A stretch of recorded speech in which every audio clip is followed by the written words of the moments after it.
नमस्कार दोस्तों, Soni education app में आप सभी का स्वागत है। दोस्तों, आज एक नए टॉपिक के साथ फिर मैं आपके सामने उपस्थित हुआ हूँ। दोस्तों, आज का टॉपिक होगा हमारा कारक, या जिसे कहा जाता है परसर्ग। ठीक है, तो कारक कारक का ही दूसरा नाम क्या है बेटा? परसर्ग।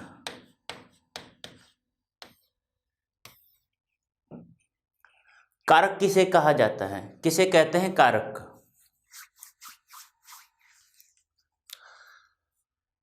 किसी भी वाक्य में संज्ञा या सर्वनाम, ध्यान से सुनना दोस्तों, किसी भी वाक्य में संज्ञा या सर्वनाम का क्रिया के साथ संबंध निर्धारित करने वाले तत्वों को क्या कहा जाता है? कारक कहा जाता है। क्या कहा? संज्ञा सर्वनाम का क्रिया से संबंध बताने वाले तत्व या निर्धारित करने वाले तत्व, उन्हें क्या कहा जाता है? कारक कहा जाता है। अब संबंध स्थापित करने के लिए, यानी उन संज्ञा सर्वनाम का क्रिया के साथ संबंध स्थापित करने के लिए जिन शब्द या शब्दांशों का प्रयोग किया जाता है उन्हें कारक चिन्ह कहा जाता है। क्या कहा जाता है? कारक चिन्ह कहा जाता है। ठीक है, एक होती है विभक्ति। कारक चिन्ह को ही बेटा विभक्ति कहा जाता है। अभी बताया मैंने क्या कि संबंध स्थापित करने के लिए जिन शब्द या शब्दांशों का प्रयोग किया जाता है उन्हें कारक चिन्ह कहा जाता है। तो क्या कहा मैंने कारक के बारे में? यानी किसी भी वाक्य में, किसी भी वाक्य में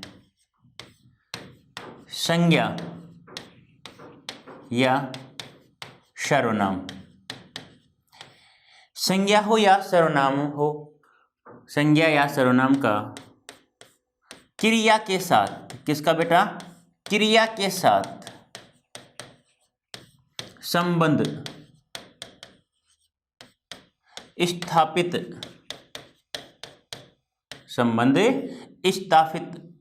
संबंध निर्धारित कर लो आप। यहाँ पे आगे देखेंगे हम स्थापित के बारे में। तो संबंध निर्धारित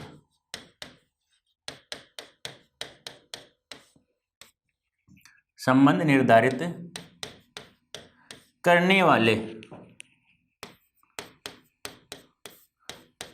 तत्वों को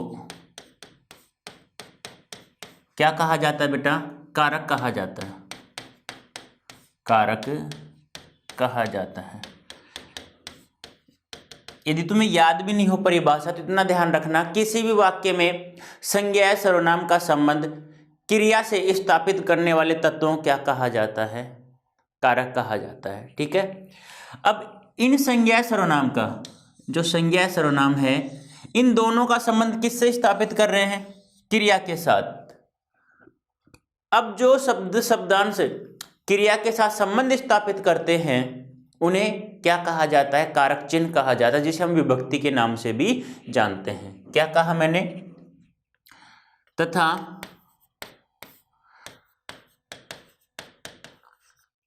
संबंध स्थापित करने वाले शब्द या शब्दांशों को, शब्द या शब्दांश या शब्दांशों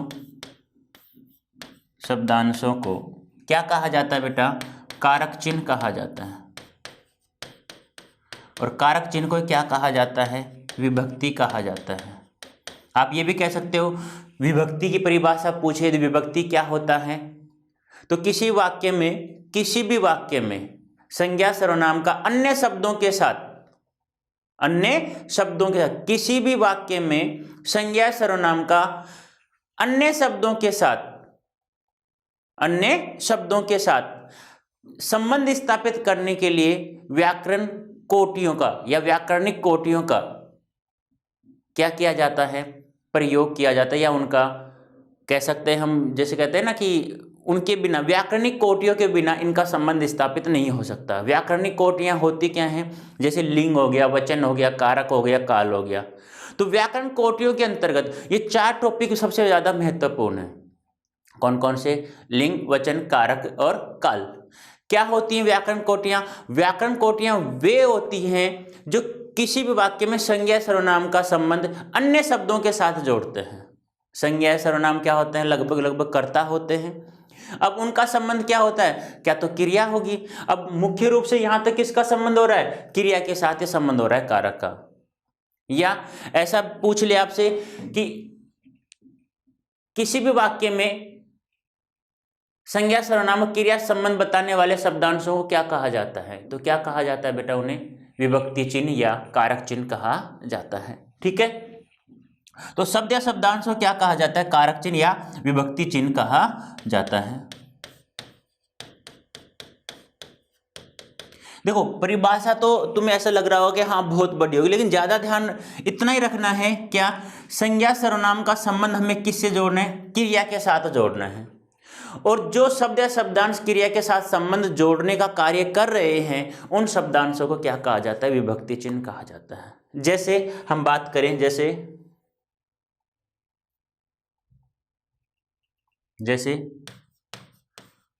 सुनो,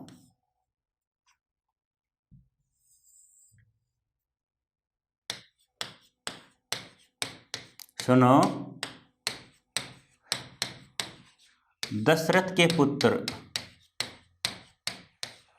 राम ने, सुनो दशरथ के पुत्र राम ने अयोध्या से जाकर, अयोध्या से जाकर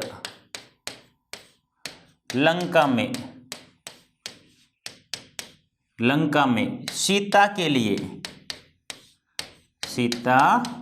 लिए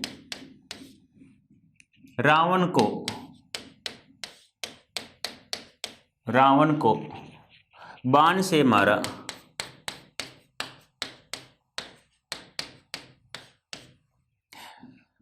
देखो सुनो दशरथ के पुत्र राम ने, ध्यान से देखना बेटा, सुनो दशरथ के पुत्र राम ने अयोध्या से जाकर लंका में सीता के लिए रावण को बाण से मारा। ठीक है, अब यहां देखो कारक चिन्ह क्या क्या है। एक तो हमारा क्या आ रहा है? विस्मयादि बोधक का संबंध सूचक चिन्ह आ रहा है। एक क्या आ रहा है? के आ रहा है।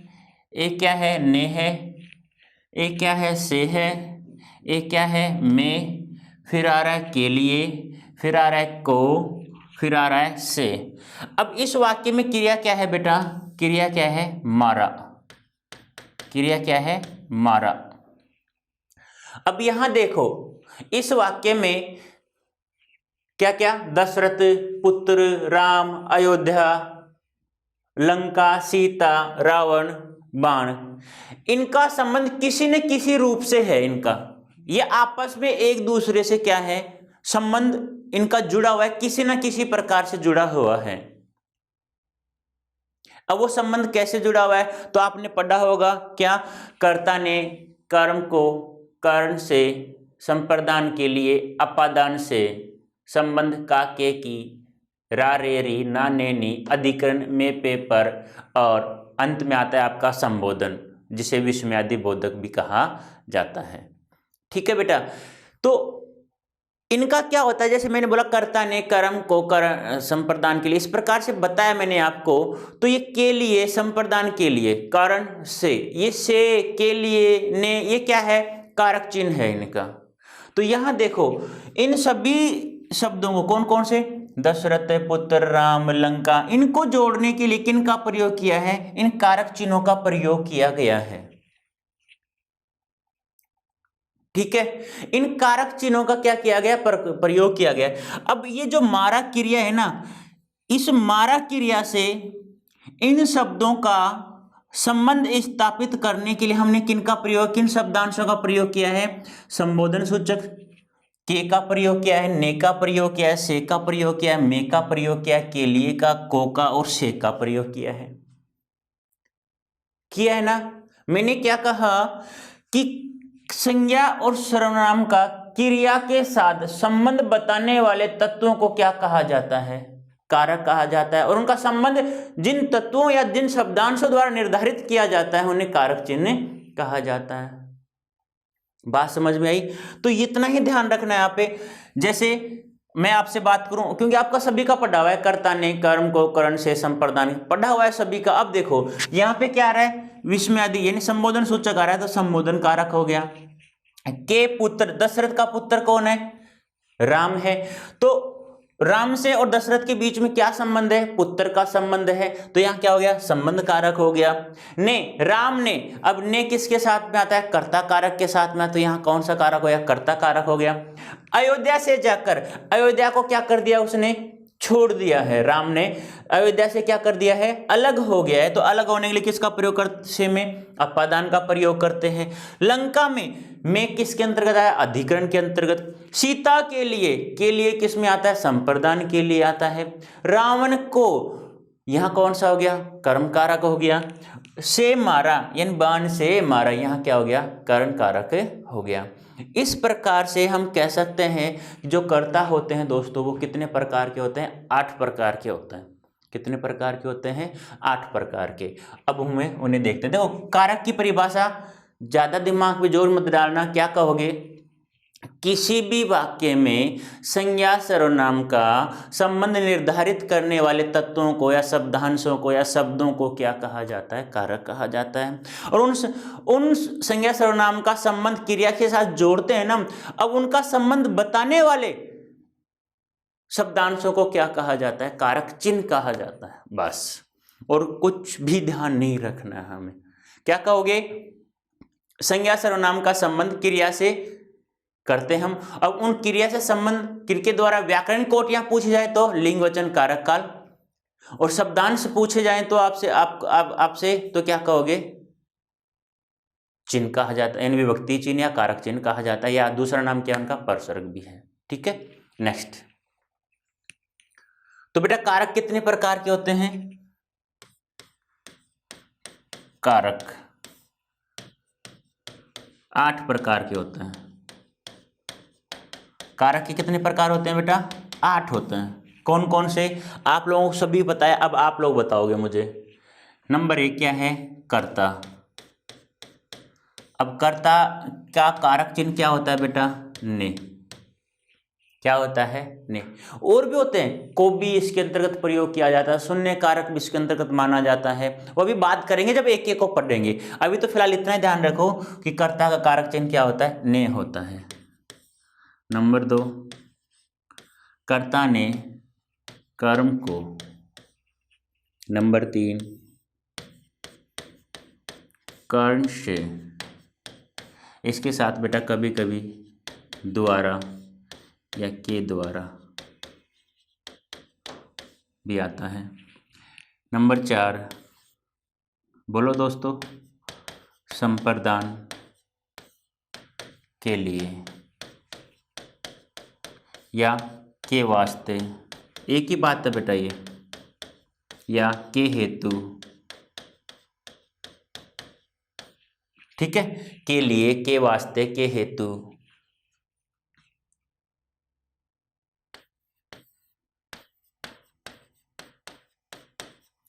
अपादान से, कब?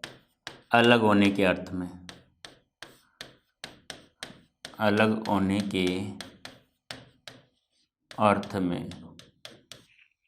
ठीक है,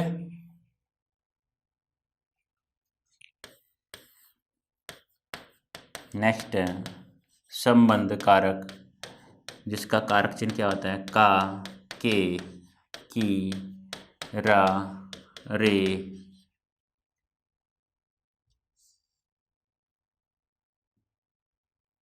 रा, रे, री, ना, ने, नी।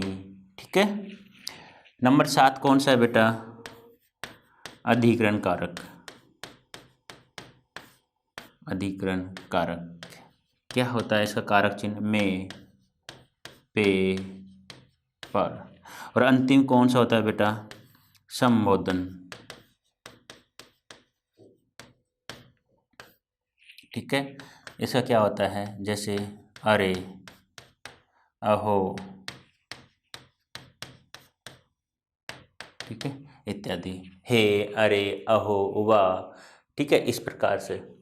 अब देखो बेटा, कर्ता का कारक चिन्ह क्या होता है? ने। कर्म का को और कर्ण का क्या होता है बेटा? से। कब, द्वारा या के द्वारा का प्रयोग किया जाता है। या इतना ध्यान रखना, जब कोई वस्तु किसी अन्य वस्तु को स्पर्श करती है, स्पर्श करने के अर्थ में किसका प्रयोग किया जाता है? कर्ण कारक का प्रयोग किया जाता है। ठीक है बेटा। नेक्स्ट देखो, संप्रदान कारक चिन्ह क्या होता है? के लिए।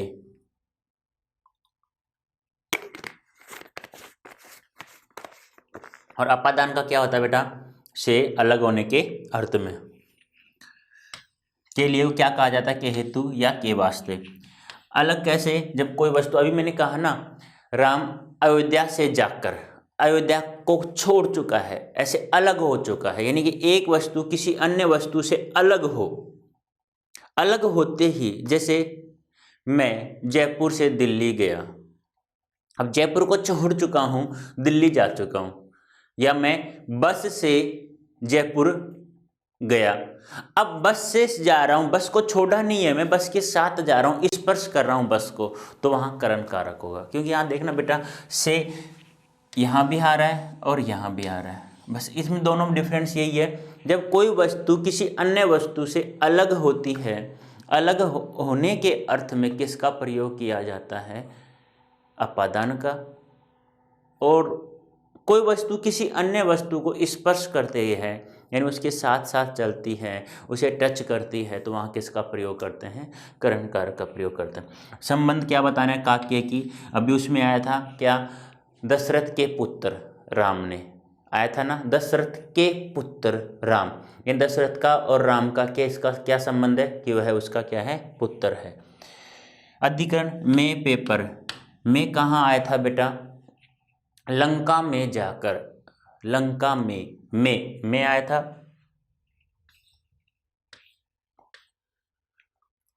नेक्स्ट है बेटा संबोधन। अब संबोधन क्या है? सुनो, उसके बाद में मैंने एक चिन्ह लगाया था, आपको याद हो तो, इस प्रकार से, ये वाला, ठीक है, वो क्या होगा बेटा? संबोधन। अब कुछ बातें हैं इंपॉर्टेंट, वो ध्यान रखना है आपको। क्या क्या? नोट डाल के लिख लेना उसे। यानी प्रत्यक्ष रूप से, या कह सकते हैं मूलतः, या प्रत्यक्ष रूप से कारक बेटा 6 प्रकार के ही होते हैं। कितने प्रकार के होते थे? पहले कारक 6 होते थे, 6 प्रकार होते थे कारकों का। उसमें से अब वर्तमान हम कितने मानते हैं? 8 मानते हैं। लेकिन पहले कौन कौन सा नहीं माना जाता था? एक तो संबंध कारक, और एक अंतिम था जिसका नाम है संबोधन, संबोधन कारक। इन दोनों कारकों को, संबंध और संबोधन को, कारकों की श्रेणी में नहीं माना जाता था। ठीक है, तो ध्यान रखना, यदि पूछा जाए, यानी कि वर्तमान समय में कारक 8 प्रकार के होते थे, लेकिन पहले प्रत्यक्ष रूप से मूलतः या संस्कृत में कितने कारक माने जाते थे? 6। अब वर्तमान में 8, पहले 6, तो पहले इन 8 कारकों में से कौन कौन सा कारक कारकों की श्रेणी में नहीं माना जाता था? तो कौन कौन सा? संबंध और संबोधन। तो यहाँ लिख सकते हो, संबंध और संबोधन कारक को पहले कारकों की श्रेणी में, कारकों की श्रेणी में नहीं गिना जाता था, नहीं गिना जाता। ये ध्यान रखना है बेटा आप लोगों को। नंबर 2 क्या ध्यान रखना है? कि सर्वनाम में यानी सर्वनाम शब्दों, ये यहाँ ध्यान रखना, सर्वनाम शब्दों से बात याद रखना है आपको, कि सर्वनाम शब्दों में कारक 7 प्रकार होते हैं। कारक के कितने प्रकार होते हैं? 7 प्रकार होते हैं। अब कौन सा नहीं माना जाता इसमें? इसमें संबोधन कारक को, इसमें संबोधन कारक को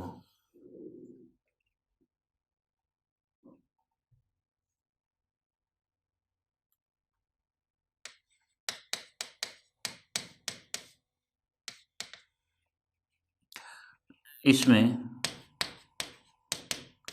संबोधन कारक को नहीं गिना जाता।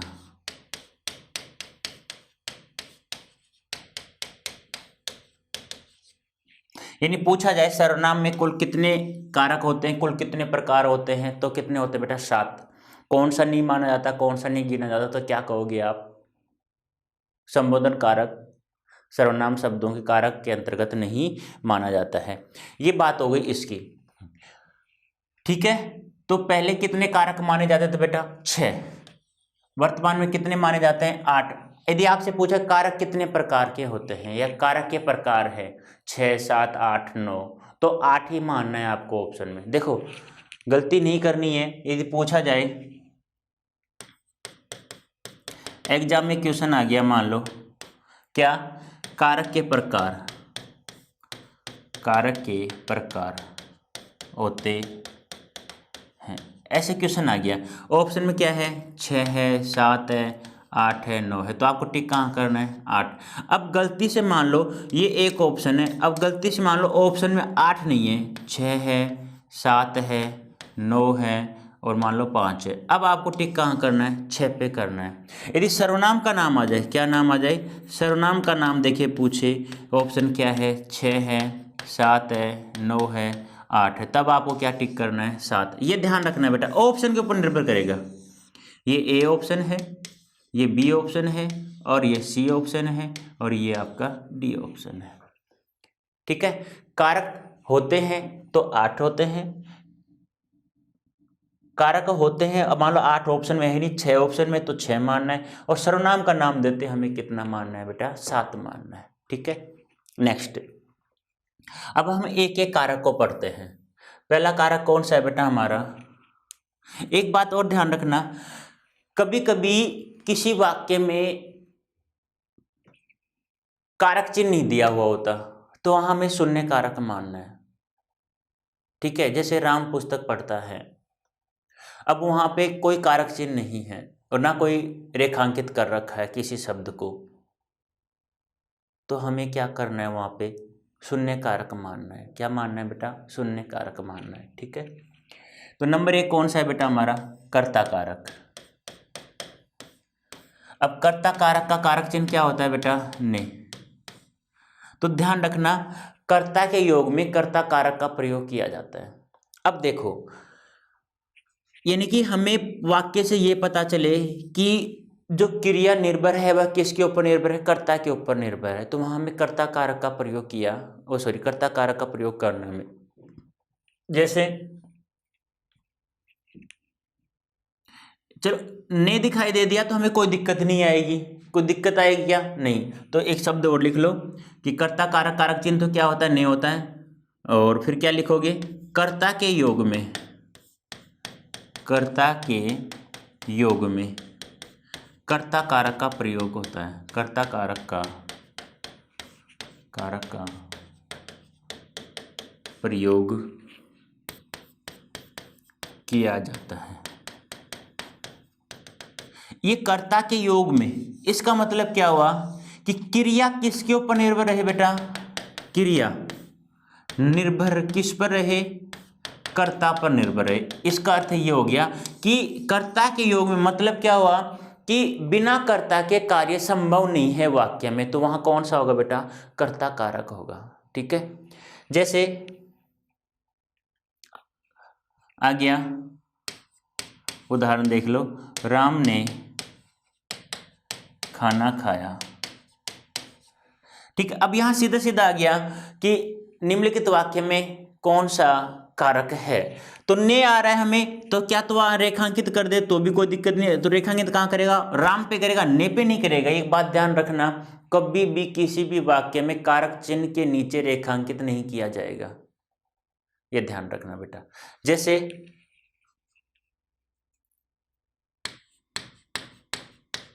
उसने टेढ़ी चाल चली, उसने टेढ़ी चाल चली। अब यहां देखो, कल मैंने बताया था, आपको याद हो तो, शब्द शुद्धि के अंतर्गत कि संज्ञा सर्वनाम के साथ संज्ञा या सर्वनाम के साथ, याद हो तो मैं बता रहा हूं एक बार फिर कि ने होता है वह संज्ञा के साथ तो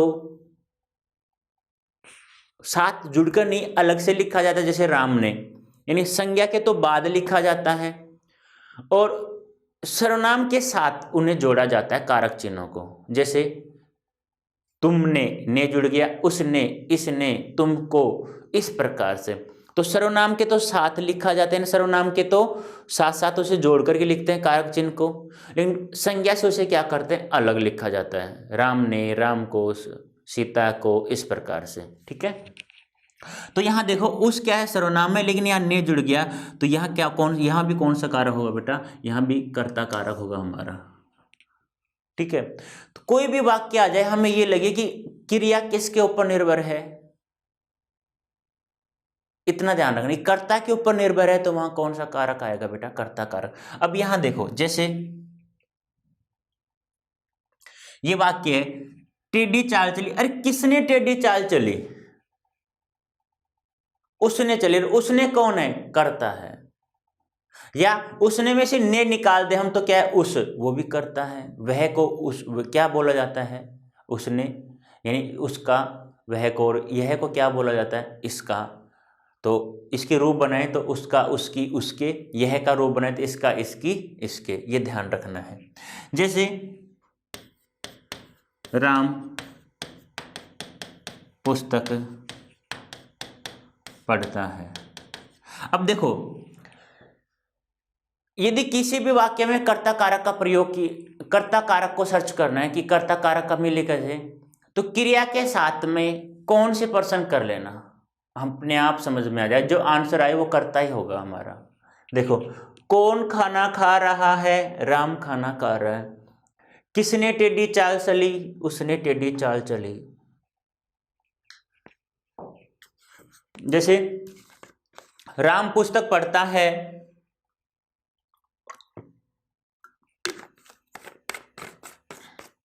राम पुस्तक पढ़ता है, कौन पुस्तक पढ़ता है, अभी राम पुस्तक पढ़ता है।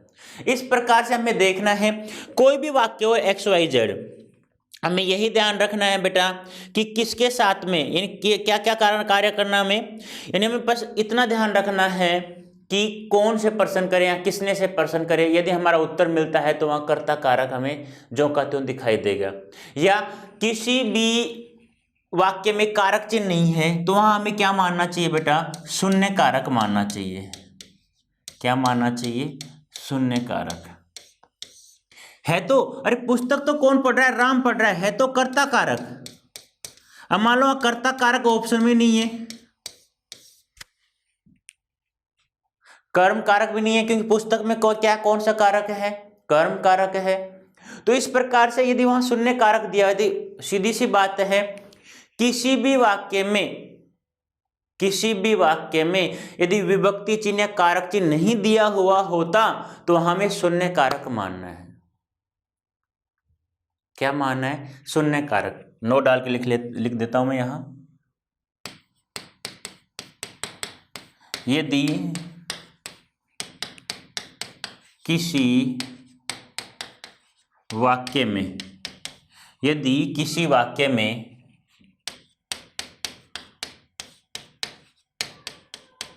कारक चिन्ह नहीं दिया हुआ हो, नहीं दिया हुआ हो तो वहां शून्य कारक, तो वहां शून्य कारक मानना चाहिए, मानना चाहिए। हाँ, आप ऐसे भी आ सकता है वो, जैसे इस पर शून्य कारक है तो शून्य कैसे होता है, ऐसे होता है बेटा।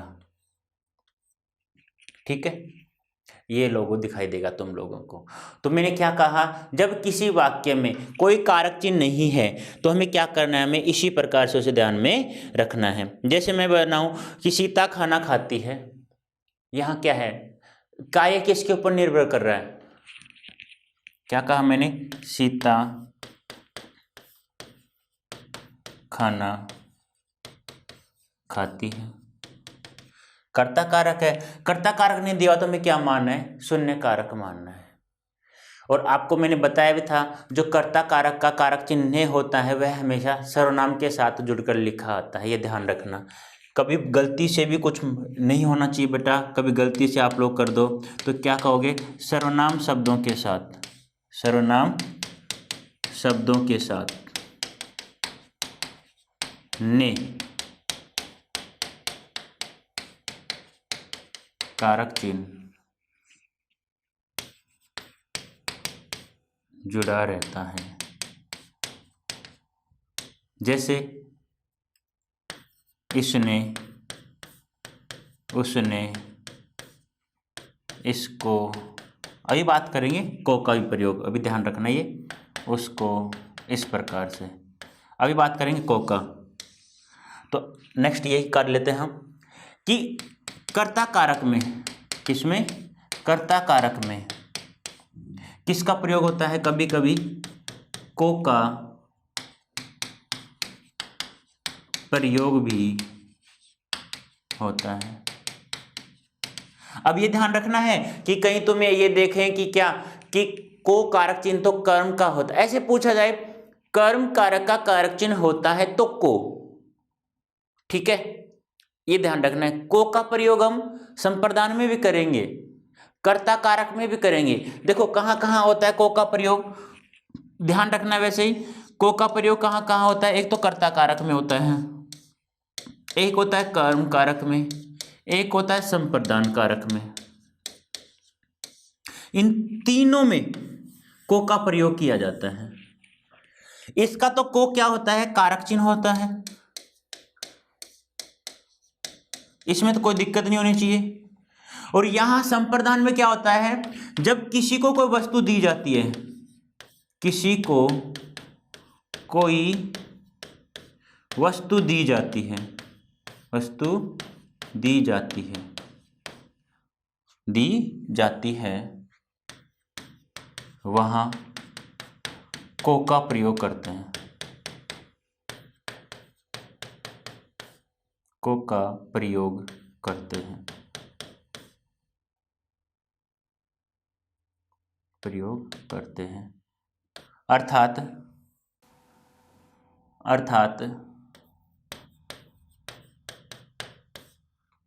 दान देने की स्थिति में, दान देने की स्थिति में किसका प्रयोग करते हैं, को कारक चिन्ह का प्रयोग करते हैं, ठीक है। जैसे राजा ने भिखारी को धन दिया, जैसे क्या बताया मैंने, राजा ने भिखारी को धन दिया, ठीक है, तो को का प्रयोग हो गया। तो दान देने के अर्थ में किसी कोई वस्तु दी जाती है तो वहां को का प्रयोग करते हैं। कर्ता कारक की बात करें, जैसे सुधा को नौकरी नहीं करनी। अब देखो नौकरी किसे नहीं करनी, मैंने कहा कौन, किसे, किसको, किससे, ये इनसे प्रश्न करे आंसर हमें मिल जाए तो वहां कौन सा कारक होता है बेटा, कर्ता कारक होता है वहां। अरे नौकरी किसको नहीं करनी, राम को नहीं करनी। अब ये मत समझना को कारक चिन्ह आ गया तो कर्म कारक कर दिया हमने, तो वही गलती कर बैठते हो आप। तो मैंने क्या कहा, पहले लिखा था कि कर्ता के योग में कर्ता कारक का प्रयोग किया जाता है। इतना ध्यान रखना है आप लोगों को, ज़्यादा कुछ ही नहीं करना है कि हमें क्या है क्या नहीं है, हमें तो केवल ये देखना है जैसे कोई भी को का प्रयोग हो और किस पर निर्भर हो, वह किस पर निर्भर हो, क्रिया कारक पर निर्भर हो, तो वहाँ किसका प्रयोग किया जाता है बेटा, को का प्रयोग किया जाता है। जैसे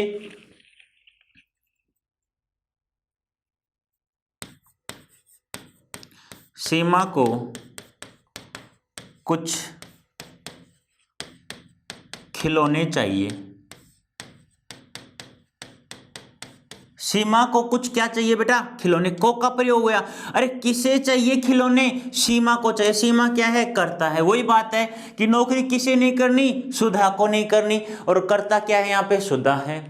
तो कर्ता कारक के साथ कर्ता कारक का कारक चिन्ह पूछा जाए तो ने होता है, वैसे कर्ता कारक में ने कारक चिन्ह के अलावा को का प्रयोग भी होता है और वहां शून्य कारक भी होता है, ये ध्यान रखना। शून्य कारक भी माना जाता है जब किसी वाक्य में कर्ता के साथ ने कारक चिन्ह या कोई भी कारक चिन्ह नहीं जुड़ा हुआ होता है तो वहां क्या माना जाता है, शून्य कारक माना जाता है। और कर्ता के तुरंत बाद को का प्रयोग हो रहा है तो ध्यान रखना क्रिया यदि कर्ता पर निर्भर है। मैंने क्या कहा, क्रिया का संबंध जोड़ना है। अरे यहाँ क्रिया क्या है चाहिए किसे, कि इसका संबंध बताने के लिए किसका प्रयोग किया हमने, को का कारक चिन्ह का प्रयोग किया है, तो वह किसके ऊपर निर्भर है, सीमा के ऊपर निर्भर है। तो हमें यही करना है। संप्रदान में को का प्रयोग कब करते हैं, जब कोई वस्तु किसी को देने पर वापस नहीं ली जाए, यानी कोई वस्तु जब किसी को दी जाती है। राम ने सोहन को खिलौने दिया, अब खिलौने देने पर वापस नहीं लिया जाता है, धन देने पर वापस नहीं लिया जाता है, तो ध्यान रखना। तो दान देने की स्थिति में किसका प्रयोग किया जाता है, को कारक चिन्ह का, जो किसके अंतर्गत माना जाता है, संप्रदान। कभी पूछ भी लिया जाए कि को कारक चिन्ह का प्रयोग किस कारक के साथ नहीं किया जाता, तो तुम्हें तीन तो वहां मिलेंगे, कर्ता भी मिलेगा, कर्म भी मिलेगा, संप्रदान एक होगा जो नहीं होगा। तो को का प्रयोग हम कहाँ कहाँ करते हैं बेटा, कर्ता में भी करते हैं, कर्म में भी करते हैं और संप्रदान में भी करते हैं, ठीक है। और ये ऐसे पूछ लिया जाए कि को कारक चिन्ह होता है, तो को कारक चिन्ह किसका होता है, कर्म कारक का होता है, ठीक है बेटा। नेक्स्ट देखो नंबर 2। नंबर 2 कौन सा आता है बेटा हमारा, नंबर 2 आता है कर्म कारक। कर्म कारक का कारक चिन्ह क्या होता है बेटा, को होता है। और मैंने कल बताया भी था वीडियो, नेक्स्ट जो पहले वीडियो करवा चुका उसमें, कि किसी भी वाक्य में निर्जीव वस्तु के साथ को का प्रयोग नहीं किया जाता है। क्या कहा मैंने, ध्यान से सुनना वापस, किसी भी वाक्य में निर्जीव वस्तुओं के साथ को का प्रयोग नहीं किया जाता है।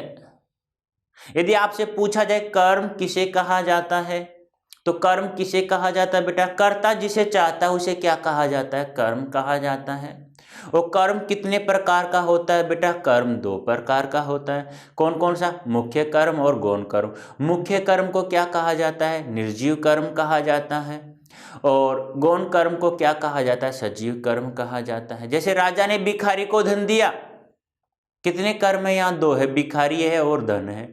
अब यहां से आपसे पूछ लिया जाए राजा ने भिखारी को धन दिया, एक कर्म क्या है हमारा, धन है, दूसरा क्या है, भिखारी है। अब आपसे यहां पूछ लिया जाए क्या कि मुख्य कर्म कौन सा है, तो कल मैंने बताया था क्रिया के जो पास रहता है, नजदीक रहता है, जो निर्जीव कर्म है वह मुख्य कर्म होता है या निर्जीव कर्म होता है। और क्रिया से दूर रहता है जिसे सजीव कर्म या गौण कर्म कहा जाता है, उसे वह क्रिया से दूर रहता है। भिखारी क्या है, सजीव कर्म है जिसे गौण कर्म भी कहा जाता है, ठीक है। तो देखो जैसे कर्म कारक का कारक चिन्ह क्या होता है, को। जैसे राम ने रावण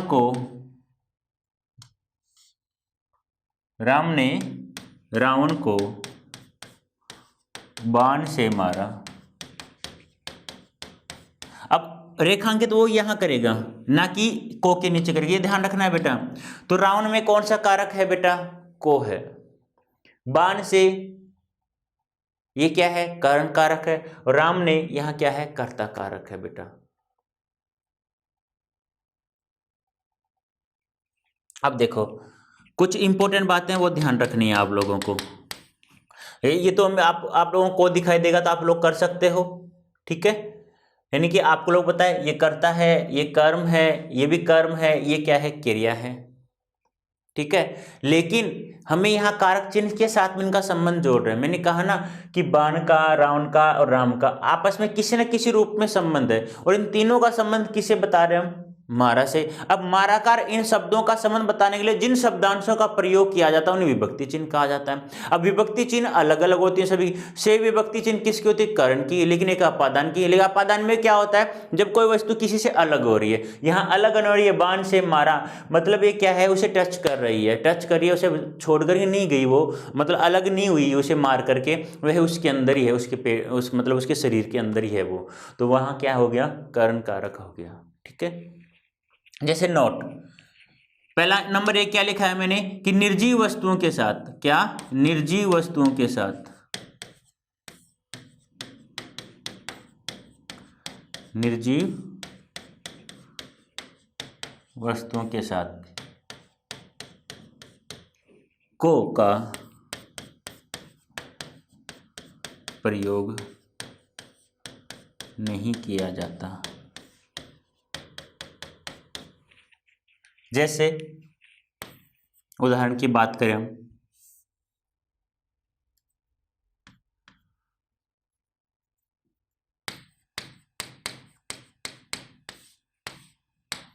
जैसे मैंने आमेर देखा। यदि वाक्य आ जाए कैसे? मैंने आमेर को देखा, ऐसे आ जाए तो ये मैंने कहा निर्जीव वस्तुओं के साथ को का प्रयोग नहीं होता। यहाँ निर्जीव वस्तु क्या है? आमेर है। अब को आ गया तो यह वाक्य क्या हो जाएगा? अशुद्ध वाक्य हो जाएगा। मैंने बताया बेटा कि किसी भी वाक्य में निर्जीव वस्तु के साथ को का प्रयोग नहीं होता है। ठीक है। अब यहां देखो आमेर के साथ निर्जीव को है तो वाक्य क्या हो जाएगा? शुद्ध। और ये वाक्य क्या हो गया बेटा? ये वाक्य शुद्ध है हमारा। अब यहां देखो मैंने आमेर देखा, अब आमेर के नीचे वो अंडरलाइन दे या नहीं दे तो आप लोगों को यदि वहां कर्ता कारक तो क्या है? मैंने यहां तो कर्ता कारक हो गया। ठीक है, मैंने कहा ना ने हमेशा सर्वनाम के साथ जुड़ा हुआ होता है, बताया ना भी, इसने उसने मैंने, इस प्रकार से। अब यहां आमेर के नीचे अंडरलाइन दे तो आमेर में कौन सा कारक है बेटा? कर्म कारक है। नेक्स्ट और देखो, जैसे हम सब ताजमहल देखने गए, हम सब ताजमहल देखने गए। अब यहां देखो ताजमहल क्या है? निर्जीव है, तो को कारक चिन्ह का प्रयोग नहीं होगा। और देख लेते हैं वाक्य, बच्चे मिठाई पसंद करते हैं। ठीक है, तो मिठाई क्या है? बताओ जल्दी से।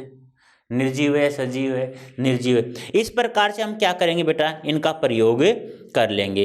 अब तुम्हें कुछ नहीं करना है, क्या किसे लगा प्रश्न करना है और हमें पता चल जाएगा यहाँ कौन सा कारक है कौन सा कारक नहीं है। जैसे आगे और बात करें, जैसे राम ने सीता को उपहार दिया। क्या कहा मैंने? राम ने सीता को क्या दिया बेटा? उपहार दिया। तो यहां भी कौन सा कारक होगा बेटा? जैसे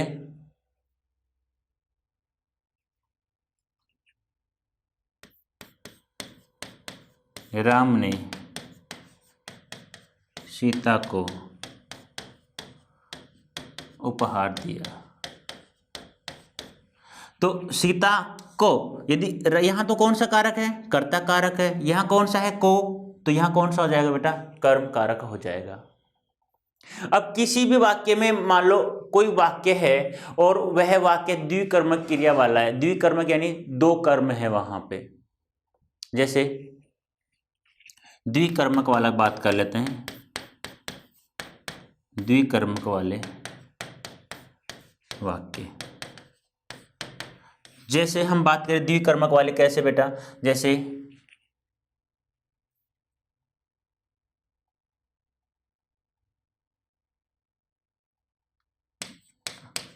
राम ने चोर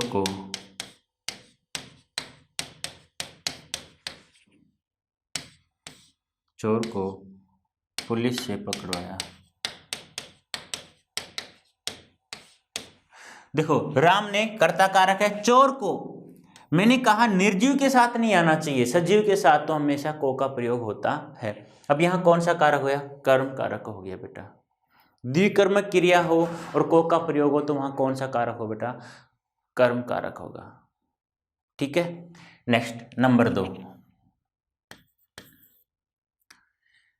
जहां पर भी आप लोगों को और, दोनों ओर, तीनों ओर, चारों ओर आदि शब्दों के योग में, आदि शब्दों के योग में, देखो जहां योग आ जाए, मैंने कहा ना कर्ता कारक में, कर्ता के योग में कर्ता कारक का प्रयोग किया जाता है। मैंने बताया था स्टार्ट में, योग मत मीन्स क्या हुआ कि उसी के योग में उसके ऊपर निर्भर होना चाहिए क्रिया। अब यहां देखो क्या कहा मैंने, किसी भी वाक्य में एक मात्रा वाला बेटा ये और, दोनों और देखना एक मात्रा वाला, बस तीनों और, चारों और, पांचों और, छह और, कुछ भी कर लो, हमें एक मात्रा वाला और देखना है। जहां एक मात्रा वाला और दिखाई दे जिसका अर्थ क्या होता है, तरफ या दिशा, ये ध्यान रखना, ये योजक नहीं है बेटा, इसका अर्थ क्या होता है, दिशा या तरफ या दिशा, यानी कोई संकेत दिशा करके एक संकेत करके बता रहे हैं इस प्रकार से हम। तो जैसे हम बात करें विद्यालय के दोनों ओर सड़क बनी हुई है,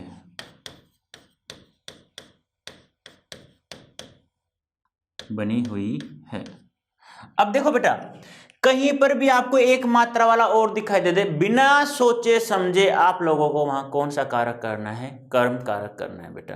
तो कहां आ रहा है, एक मात्रा वाला और ये आ रहा, दोनों और आ गया, एक मात्रा वाला आ गया, तो यहां कौन सा कारक हो जाएगा।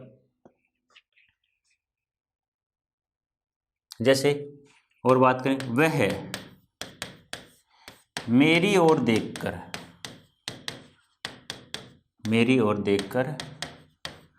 नाचने लगी। क्या कहा, वह मेरी ओर देखकर नाचने लगी, एक मात्रा वाला और ये रहा। तो मैंने क्या कहा बेटा, कहीं पर भी एक मात्रा वाला और दिखाई दे जिसका अर्थ क्या होता है, तरफ या दिशा, तो वहां कौन सा कारक करना है बेटा, कर्म कारक करना है वहां पे। कोई दिक्कत है क्या। तो इन शब्दों को बस ऐसे ही ध्यान रखना है, जहां योग आ रहा है उन योग के अर्थ में इसी कारक का, जैसे जो शब्द दिया हुआ है उसको ध्यान से पढ़ना है और हमें क्या करना है, कार्य करते जाना है। ठीक है, अब एक वाक्य और देखो, कहीं पर भी आपको ऐसे वाक्य दिखाई दें जैसे क्रिया आपको आ जाए, जैसे बजाना क्रिया आ जाए या आपको करना क्रिया आ जाए। ठीक है, इस प्रकार से कुछ शब्द होते हैं वो निर्जीव होते हैं, लेकिन फिर भी वहां पर कारक चिन्ह का प्रयोग किया जाता है। जैसे उसने झगड़े को बढ़ाया, उसने ढोलक को बजाया, या उसने ढोलक बजाया, ये तो कह सकते हैं इस प्रकार से। ठीक है, तो कहीं पर भी बजाना, करना, कराया, इस प्रकार क्रिया आती है तो ध्यान रखना बेटा वहां पर भी को का प्रयोग किया जाता है। जैसे हम बात करें वाक्यों की बात करें तो वाक्य में हम देख सकते हैं, जैसे उसने ढोलक को बजाया, उसने झगड़े को बढ़ाया, हमने इस समझौते को कराया, इस प्रकार से कौन कौन सी क्रिया होती है बेटा, जैसे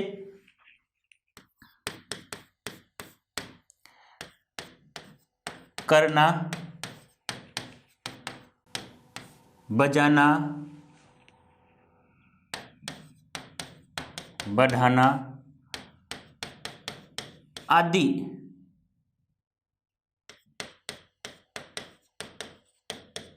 क्रियाओं के साथ,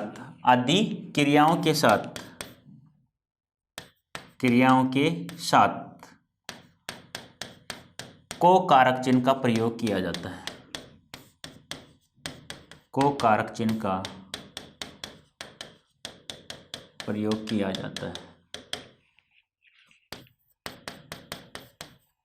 देखो, करना, बजाना, बढ़ाना निर्जीव है, लेकिन फिर भी यहां पे क्या होगा, को कारक चिन्ह का प्रयोग किया जाता है। जैसे उसने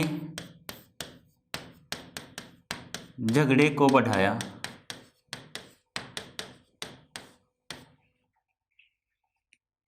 उसने झगड़े को बढ़ाया। तो इसमें क्या है बेटा, उसमें वही बात है क्या, जैसे मैंने बताया, करना, बजाना, बढ़ाना आदि शब्दों के योग में, आदि शब्दों के योग में आपको यहीं पर ये कहीं पर भी वाक्य दिखाई दे, जैसे आ जाए, उसने झगड़े को क्या किया, बढ़ाया, उसने ढोलक को क्या किया, बजाया, हमने इस समझौते को क्या किया, कराया, हमने इस समझौते को क्या हुआ, कराया। जैसे हमने इस समझौते को कराया, जैसे उसने ढोलक को बजाया। और नहीं मिलेंगे बेटा, आपको क्या मिलेगा, केवल एक तो क्या मिलेगा, बढ़ाना, बढ़ाया, एक क्या मिलेगा, कराया, एक क्या मिलेगा, बजाया। इन शब्दों के योग के साथ में, यानी ये शब्द कहीं पे दिखाई दे को का प्रयोग किया जाता है वहां पर, तो भी वहां कौन सा कारक होगा बेटा, कर्म कारक होगा, ध्यान रखना है। क्योंकि मैंने अभी बताया था कि निर्जीव के साथ में को का प्रयोग तो नहीं करते, लेकिन कौन कौन सी क्रियाएं, करना, बढ़ाना, ठीक है, करना, बढ़ाना, बजाना, इनके साथ में किसका प्रयोग किया जाता है बेटा, को कारक चिन्ह का प्रयोग किया जाता है। नंबर एक बार वापस देख लो, क्या क्या बताया मैंने। एक तो को कारक चिन्ह का प्रयोग, ठीक है, किसके साथ होता है, कर्म कारक के साथ में होता है, एक द्विकर्मक क्रिया वालों के साथ में भी होता है। देखो, कर्म कारक का कारक चिन्ह क्या होता है, को होता है। अब कहीं पर भी को दिखाई दे, कोई सजीव है तो ठीक है, तो उसके साथ मिलेगा, नहीं तो नहीं मिलेगा वो। अब निर्जीव वस्तुओं के साथ में को का प्रयोग नहीं होता, जैसे हमने देखा, मैंने आमेर देखा, उसने ताजमहल देखा, हम सब ताजमहल देखने गए, बच्चे मिठाई पसंद करते हैं। तो यहाँ क्या है बेटा, यहाँ क्या है, यहाँ क्या है, कर्म कारक है।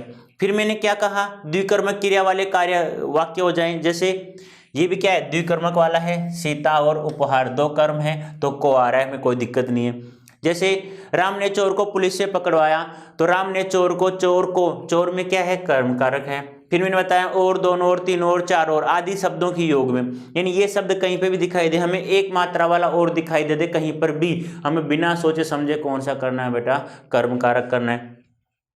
फिर अंतिम मैंने क्या बताया बेटा, कि ये दो तीन चार क्रियाएं हैं, जैसे करना, बजाना, बढ़ाना आदि निर्जीव क्रियाएं तो हैं, लेकिन फिर भी इनके साथ में को का प्रयोग किया जाता है। अब देखो यहाँ पर ये बढ़ाया है, ये कराया है, ये बजाया। यहाँ देखो झगड़ा क्या है, निर्जीव है, लेकिन फिर भी किसका प्रयोग हो रहा है, को का प्रयोग हो रहा है। समझौता क्या है, निर्जीव है। ढोलक क्या है, निर्जीव है, लेकिन फिर भी किसका प्रयोग हो रहा है, को का। तो हमें ये तीन क्रियाएं ध्यान रखने, करना, बजाना और बढ़ाना, इनके साथ सदैव जो भी कर्म होता है, चाहे निर्जीव हो चाहे सजीव हो, तो उनके साथ में किसका प्रयोग किया जाता है, को का प्रयोग किया जाता है। बात समझ में आई बेटा। नेक्स्ट नंबर 3 कौन सा कारक आता है हमारा, नंबर 3 कारक आता है बेटा कर्ण कारक। और कर्ण कारक का कारक चिन्ह क्या होता है दोस्तों, से होता है। क्या होता है, से होता है, से, या इसके साथ में कभी कभी क्या आ जाता है, द्वारा, या क्या आ जाता है, के द्वारा। ठीक है बेटा, ये तो इसका क्या होता है, कारक चिन्ह होता है। जैसे कार पेड़ से टकराई, कार पेड़ से टकराई।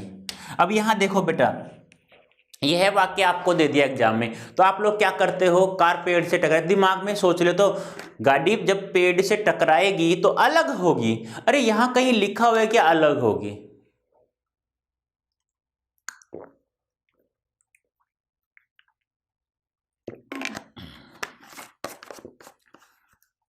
यहां कहीं लिखा हुआ है क्या कि अलग होगी, कहीं लिखा हुआ नहीं है, कहीं पर भी क्या नहीं है, लिखा हुआ नहीं है। तो अपने मन से नहीं सोचना है कि यहाँ से आ गया, वो सॉरी अलग हो जाएगी, अपने दिमाग से टकराएगी तो अलग भी होगी। ये कार है, ये कार आ रही है, ये पेड़ है, ये टकरा गई।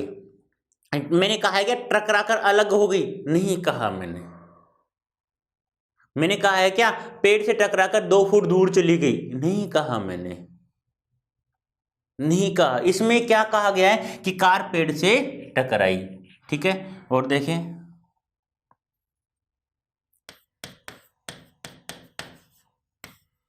तुलसीदास द्वारा रामचरितमानस,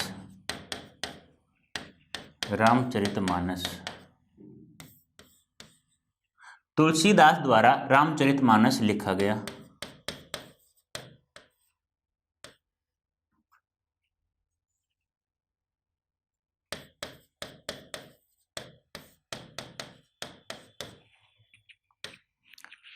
बात समझे, तुलसीदास द्वारा। अब यहां क्या आ गया? द्वारा, के द्वारा भी आप कह सकते हो, तुलसीदास के द्वारा। ठीक है बेटा, तो गलत नहीं होगा आपका। ठीक है, या आप कह सकते हो तुलसी कृत रामचरितमानस। देखो आपने जब समास पढ़ा होगा,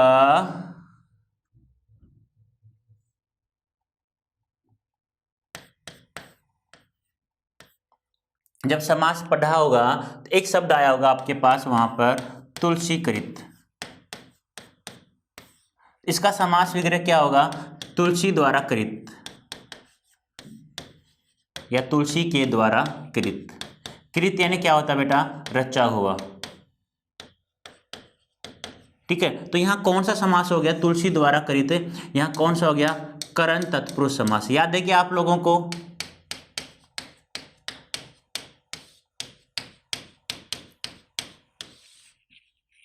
ठीक है, ऐसे ही बेटा ध्यान रखना है आप लोगों को, एक शब्द से दे सकता है, नोट डाल के देख लो, नोट डाल के लिख लो उसे। इंपॉर्टेंट कुछ शब्द हैं जैसे जेब कतरा, कौन सा कारक है? जेब को कतरने वाला, को किसके साथ में आता है? कर्म कारक के साथ में आता है, तो वहां कर्म तत्पुरुष हो गया। वैसे मैंने अभी बताया तुलसी कृत हो गया, तुलसी द्वारा कृत। यहां कौन सा हो जाएगा? बात समझ में आ रही है? तो इस प्रकार से भी आपको पूछ सकता है कि यहाँ कौन सा कारक है, कौन सा नहीं है। यहाँ कौन सा कारक है? कर्ण तत्पुरुष। समास पूछे कर्ण तत्पुरुष, कर्म तत्पुरुष है। और यदि वैसे पूछे कि कौन सा कारक है, शब्द एक शब्द देकर भी पूछ सकता है वो आपसे। ऐसा नहीं है कि एक शब्द देकर नहीं पूछ सकता आपसे, वो पूछ सकता है।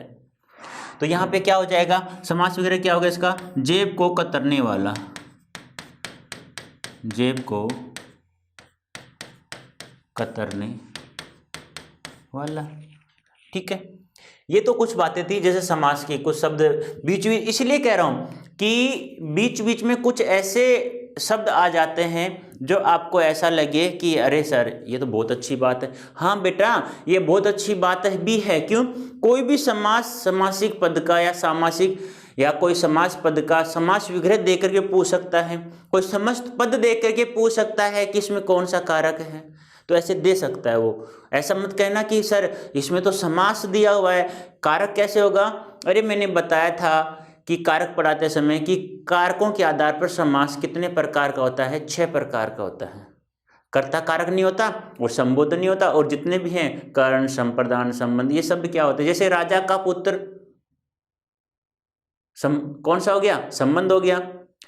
जैसे आ गया देशभक्ति, देश के लिए भक्ति, कौन सा हो गया? संप्रदान हो गया। इस प्रकार से दे सकता है, पूछ सकता है। ऐसा नहीं कहना है कि ऐसा नहीं हो सकता है।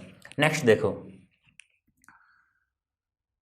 इंपॉर्टेंट बात देखो करण कारक के बारे में। जैसे के साथ शब्द के योग में, के साथ या साथ, कोई शब्द दे दे बेटा आपको, या तो साथ दे दे या के साथ दे दे। तो के साथ या साथ शब्द के योग में, शब्द के योग में, योग में मतलब हमें ये शब्द देखना है, ये शब्द कहीं पर भी मिल जाएं, कहीं पर भी दिखाई दे हमें, कहीं पर भी किसी भी वाक्य में या तो साथ दिखाई दे या के साथ दिखाई दे, तो वहां पर हमें कौन सा कारक करना है बेटा? वहां पर हमें करण कारक करना है। कहीं पर भी दिखाई दे, साथ शब्द आ जाए या के साथ आ जाए, कहीं पर भी आ जाए, जैसे कि मैं वाक्य बोलूं, जैसे राम के साथ सीता और लक्ष्मण भी वन में गए, क्या आ गया, जैसे क्या कहा मैंने, राम के साथ सीता और लक्ष्मण भी वन में गए। ठीक है, अब यहां देखो क्या आ रहा है, के साथ आ रहा है। जैसे और वाक्य बोलूं, पिता पुत्र के साथ बाजार गए। ठीक है, तो के साथ। जैसे और बात कर लो, राम के साथ सीता वन में गई, ये देख लो। यानी कहीं पर भी आपको के साथ या साथ दिखाई दे, कुछ सोचना ही नहीं है, हमें कौन सा कारक करना है, वहां पे करण कारक करना है। समझ में आया? नेक्स्ट देखो, ये तो नंबर 1। नंबर 2, अंग विकार के योग में,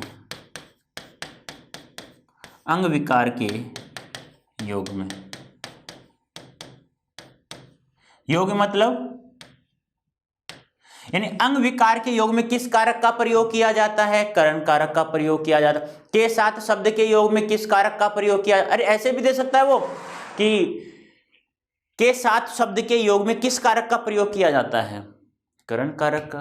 अंग विकार के योग में किस कारक का प्रयोग किया जाता है, करण कारक का। जैसे वह पैर से लंगड़ा है, जैसे सोहन आंख से काना है। ठीक है, अंधा है दे दो, कुछ नहीं, जैसे कि फूटा हुआ तो काना होता है, वैसे अंधा भी है, वह आंख से या आंखों से क्या है, अंधा है। ठीक है, इस प्रकार से आ जाए। यानी क्या कहा मैंने, अंग विकार के योग में, बस। तो बेटा इनको ध्यान रखना है। क्या, एक तो क्या बताया मैंने, साथ या के साथ शब्द के योग में किस कारक का प्रयोग किया जाता है, करण कारक का प्रयोग किया जाता है।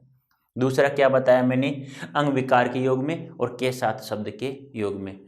अब इंपॉर्टेंट बात देखो, ये दो बातें तो होगी, कौन सी, के साथ या अंग विकार के योग में। अब कहीं पर भी कोई वस्तु किसी अन्य वस्तु को टच करती है, मान लो कोई वस्तु है किसी अन्य वस्तु को टच करे, तो वहां कौन सा कारक होगा बेटा, तो हमें ध्यान रखना है। वहां जैसे मान लो कोई भी शब्द आ गया, यानी कोई वस्तु किसी अन्य वस्तु क्या करे, टच करती है, तो वहां भी कौन सा कारक होता है बेटा, करण कारक होता है। जैसे कि मान लो मैं कोई वाक्य बोल लूं आपके सामने, जैसे आ गया कि वह बस के द्वारा या बस के साथ, तो ये ध्यान रखना है। नंबर 3 क्या, कोई वस्तु किसी अन्य वस्तु